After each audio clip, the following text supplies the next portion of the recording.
Olá a todos, me chamo Ian, faço parte do Guia do Coroinha, auxiliando na parte formativa da nossa página do Instagram. E nós postamos recentemente sugestões para que vocês nos dessem de perguntas, para que nós pudéssemos responder aqui. E nós selecionamos algumas que nós julgamos que são as perguntas que a gente mais observa, que costumam aparecer quando a gente coloca a nossa caixinha de perguntas lá no Instagram.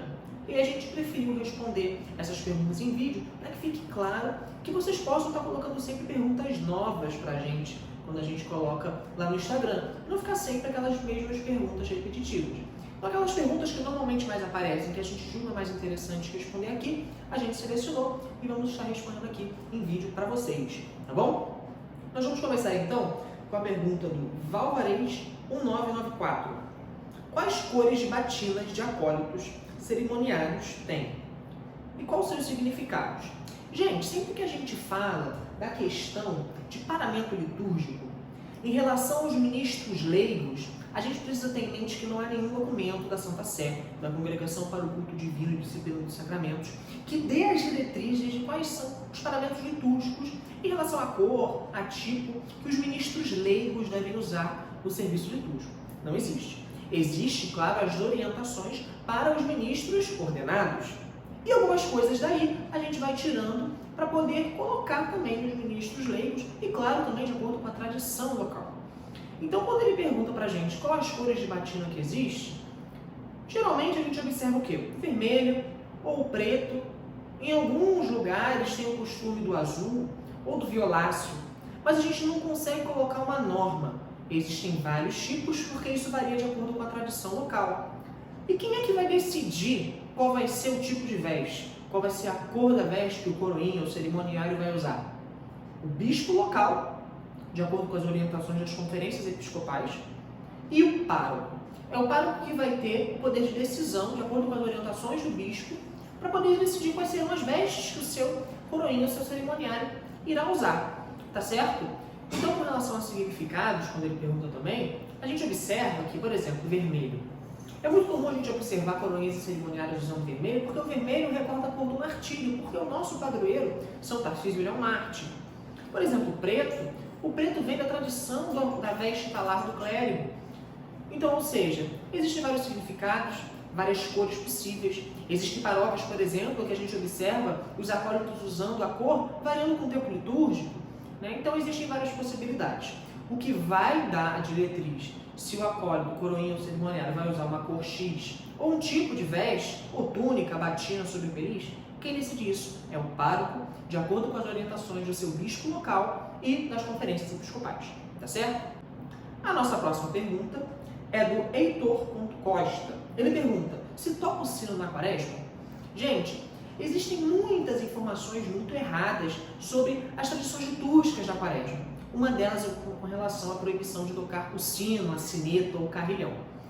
No momento da consagração, a gente, independente do tempo litúrgico, a gente toca sim o carrilhão ou a sineta, tá bom? Não é porque a gente está celebrando a quaresma, que é um tempo de austeridade, um tempo que nós nos privamos de vários elementos da liturgia, que nós não vamos tocar o sino na hora da consagração, tá certo? Então, na quaresma, se toca o sino sim, o carrilhão, a sineta, tá bom? Inclusive, já falando disso, tem uma outra pergunta muito interessante, do Vitor Gabriel _Porto. Ele pergunta, se usa o turíbulo na quaresma? Isso é outro mito com relação à liturgia quaresmal. O turíbulo ele pode ser usado em qualquer celebração litúrgica da Eucaristia, tá bom? Não existe proibição de se usar o turíbulo em nenhuma missa longa do ano litúrgico. Apenas na Sexta-feira Santa não se tem costume de usar, tá bom? Mas fora isso, qualquer celebração se usa o turíbulo, tá? Só que, gente, não é um elemento obrigatório porque é muito dispendioso, depende de pessoas para poderem manusear o turíbulo, depende de pessoas para poderem acender o carvão, tá? Depende de materiais para isso. Então, muitos lugares, às vezes, não tem condições de usar e não tem problema nenhum em não usar. Se puder usar, ótimo. E claro que vai também no contexto celebrativo, né? Por exemplo, em uma missa de dia de semana, que não tem o mesmo caráter solene e festivo do domingo, não há necessidade de se usar turíbulo. Nas celebrações dominicais nós podemos usar turíbulo, nas grandes solenidades nós podemos usar turíbulo. Mas aí também entra na questão de, se eu vou celebrar, por exemplo, a celebração da palavra, eu posso usar turíbulo? E aí a gente precisa pensar, ela tem o mesmo caráter solene da celebração da Santa Missa? Não tem. Então não convém turíbulo. Tá? Então são esses pormenores que a gente precisa tirar do nosso bom senso litúrgico para saber se nós podemos usar turíbulo ou não na celebração. Fora isso, qualquer missa a gente pode usar turíbulo, tá bom? A outra pergunta, também do Vitor Gabriel _ Porto, é: pode comungar quantas vezes no dia?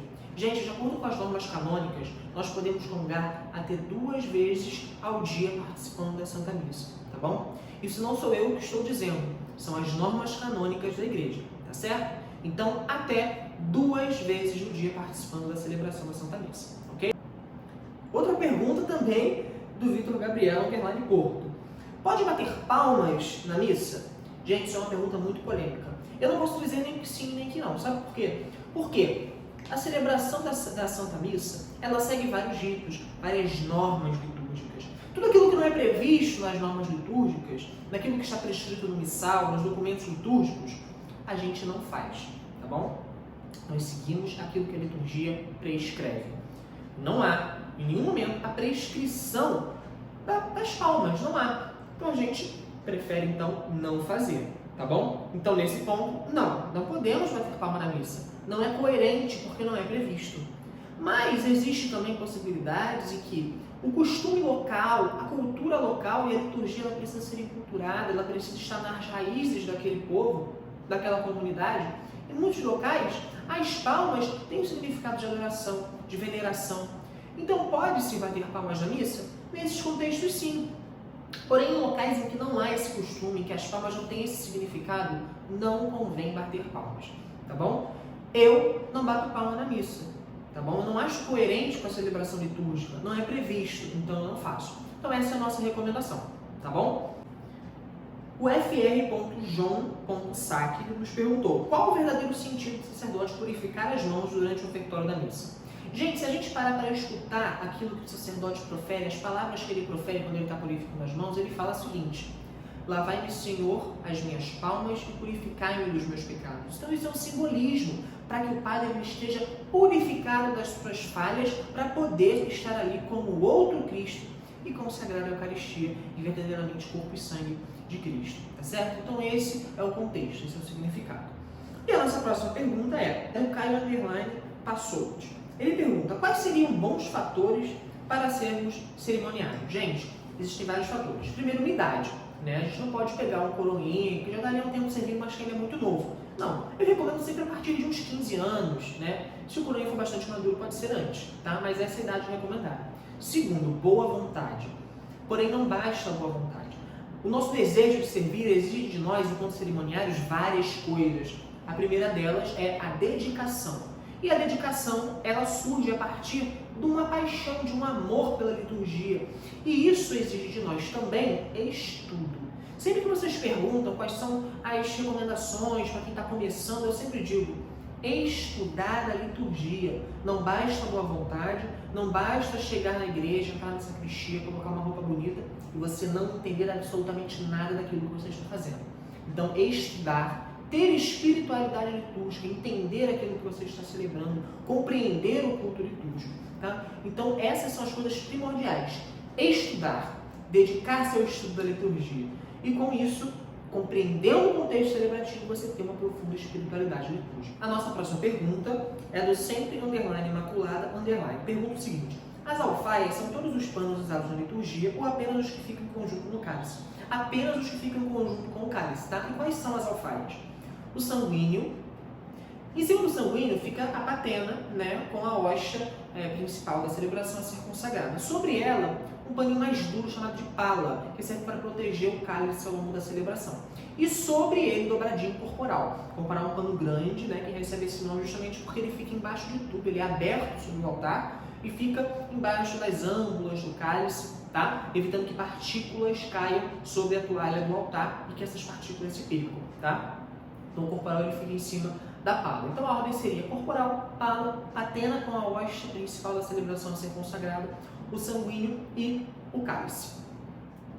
Gente, se vocês gostaram desse vídeo, a gente pede para vocês deixarem o like, se inscreverem no nosso canal, compartilhar esses vídeos com quem você acha que gosta de liturgia, com seus amigos que servem com você na sua paróquia, tá? Informação é crucial para que você seja um bom servidor do altar na Divina Liturgia, tá certo? Você que é coroinha, você que é cerimoniário, você que é acólito, você precisa conhecer aquilo que você está celebrando.